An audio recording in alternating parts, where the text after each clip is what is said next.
तो दोस्तों, आपने महाभारत युग से जुड़े कई किस्से और कहानियां तो सुनी होंगी और देखी भी होंगी, लेकिन क्या आप मान सकते हैं कि एक राक्षसी जिसका एक भव्य मंदिर है और वह उस जगह की कुल देवी हो? तो हम बात कर रहे हैं पांडव पुत्र भीम की पत्नी हिडम्बा के बारे में। आपको याद ही होगा, वनवास के दौरान भीम ने एक राक्षसी से विवाह किया जिसका नाम हिडम्बा था।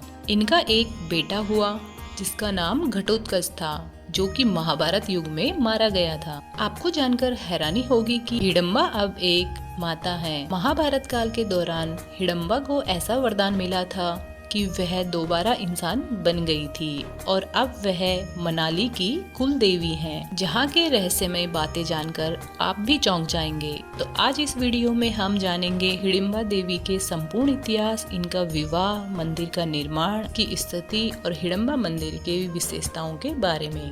तो दोस्तों, इससे पहले आप सभी का मेरे YouTube चैनल नमो नमः पर स्वागत है। अगर आप भी चैनल पर नए हैं तो वीडियो को लाइक और चैनल को सब्सक्राइब जरूर करें। तो चलिए वीडियो को करते हैं शुरू।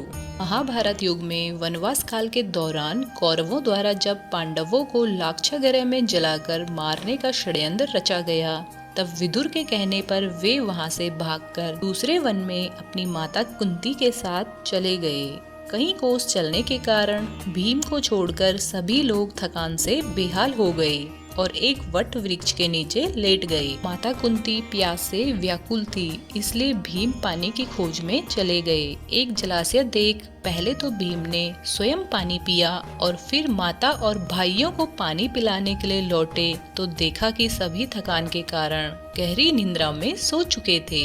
ऐसा देख भीम वहीं पर पहरा देने लगे। उसी वन में हिडम नाम का एक भयानक असुर का निवास था। मानवों की गंध मिलने पर उसने पांडवों को पकड़ने के लिए अपनी बहन हिडम्बा को भेजा ताकि वह उन्हें अपना आहार बना सके।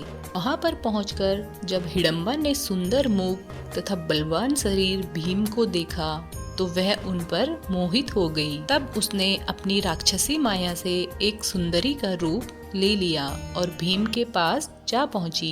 भीम ने उससे पूछा, हे सुंदरी, तुम कौन हो और इतनी रात्रि में इस भयानक वन में अकेली क्यों घूम रही हो? हिडम्बा ने कहा, हे नरश्रेष्ठ, मैं हिडम्बा नाम की राक्षसी हूँ। मेरे भाई ने मुझे आप लोगों को पकड़ने के लिए भेजा है, किंतु मेरा हृदय आप पर आसक्त हो गया है और मैं आपको पति के रूप में प्राप्त करना चाहती हूँ।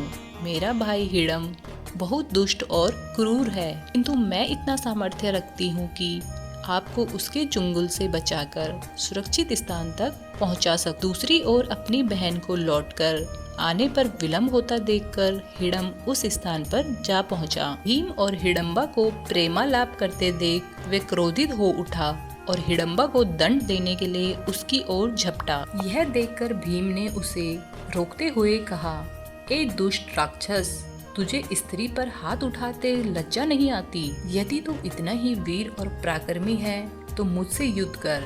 इतना कहकर भीम उसके साथ युद्ध करने लगा। कुंती और अन्य पांडव की नींद भी खुल गई। वहां पर भीम को एक राक्षस के साथ युद्ध करता देख तथा एक रूपवती कन्या को खड़ी देखकर कुंती ने पूछा, पुत्री, तुम कौन हो? हिडम्बा ने सारी बातें उन्हें बता दी। अर्जुन ने हिडम को मारने के लिए अपना धनुष उठाया, किंतु भीम ने मना करते हुए कहा, अनुज, तुम बाण मत छोड़ो, यह मेरा शिकार है और ये मेरे हाथों ही मरेगा।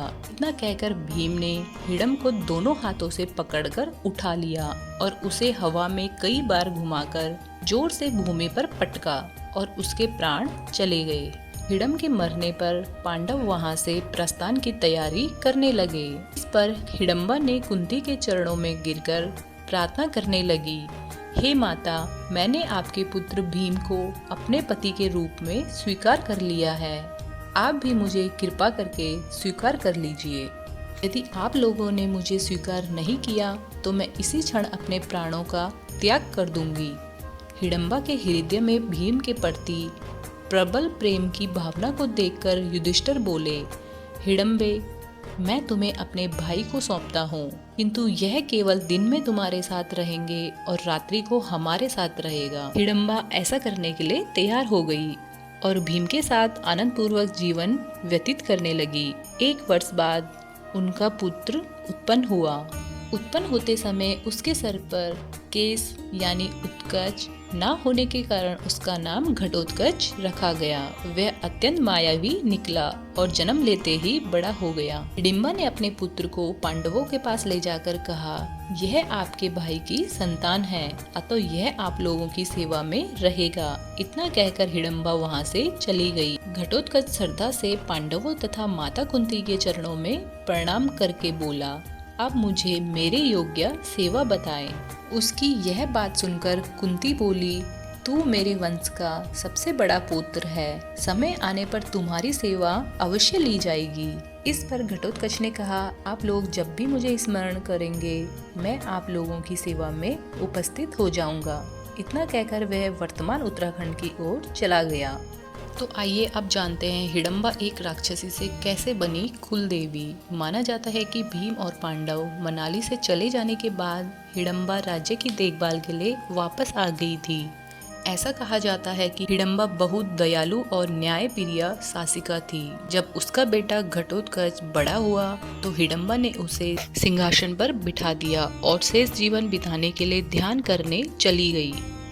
हिडिंबा अपनी दानवता या राक्षसी पहचान मिटाने के लिए एक चट्टान पर बैठकर कठिन तपस्या करती रही। कई वर्षों के ध्यान के बाद उसकी प्रार्थना सफल हुई और उसे देवी होने का गौरव प्राप्त हुआ। कहा जाता है कि विहंगम दास का शख्स एक कुमार के यहाँ नौकरी किया करता था, जिसे एक दिन देवी ने सपने में दर्शन देकर उसे कुल्लू का राजा बनाने का आशीर्वाद दिया।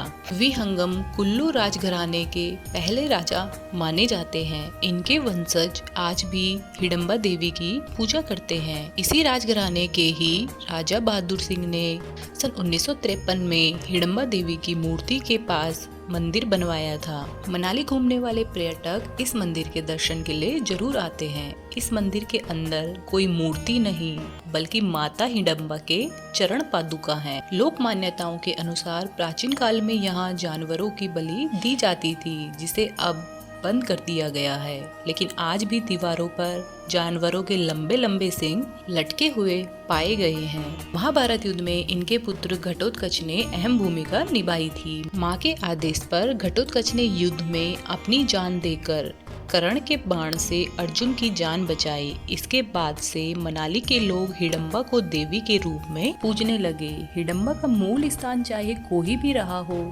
लेकिन जिस स्थान पर इनका दैवीकरण हुआ वह मनाली में ही है। तो आइए अब जानते हैं हिडिंबा मंदिर की स्थिति के बारे में। हिडिंबा देवी मंदिर उत्तर भारत में हिमाचल प्रदेश राज्य के मनाली में डुंगरी शहर के पास एक पवित्र देवदार के जंगल के बीच स्थित है, जो महाभारत के भीम की पत्नी को समर्पित है। यह मनाली में सबसे लोकप्रिय मंदिरों में से एक है। यह मंदिर एक 4 मंजिला रचना है जो जंगल के बीचों बीच स्थित है। हिल स्टेशन होने के कारण बर्फबारी के दौरान इस मंदिर को देखने के लिए भारी संख्या में सैलानी यहाँ जुटते हैं। को जानकर हैरानी होगी कि इस मंदिर में देवी की कोई प्रतिमा स्थापित नहीं है, बल्कि हिडिंबा देवी मंदिर में हिडिंबा देवी के पद चिन्हों की पूजा की जाती है। इस देवी ने कई सालों तक चट्टान पर बैठकर कठोर तपस्या की थी। चट्टान को स्थानीय भाषा में ढूंग कहते हैं, इसलिए देवी को ढूंगरी देवी भी कहा जाता है। इनका मंदिर देखने में बहुत ही भव्य और कला दृष्टि से भी बहुत ही खूबसूरत है, जो कि एक प्राचीन गुफा मंदिर है। यह मंदिर समुद्र तल से 1533 मीटर की ऊंचाई पर स्थित है, जो कि पगोड़ा शैली से निर्मित लकड़ियों से बना है। इस मंदिर की विशेषता यह है कि इसकी 4 छत हैं। नीचे से ऊपर की ओर हर छत क्रमशः छोटी होती हुई है और अंततः शीर्ष पर कलश में बदल जाती है।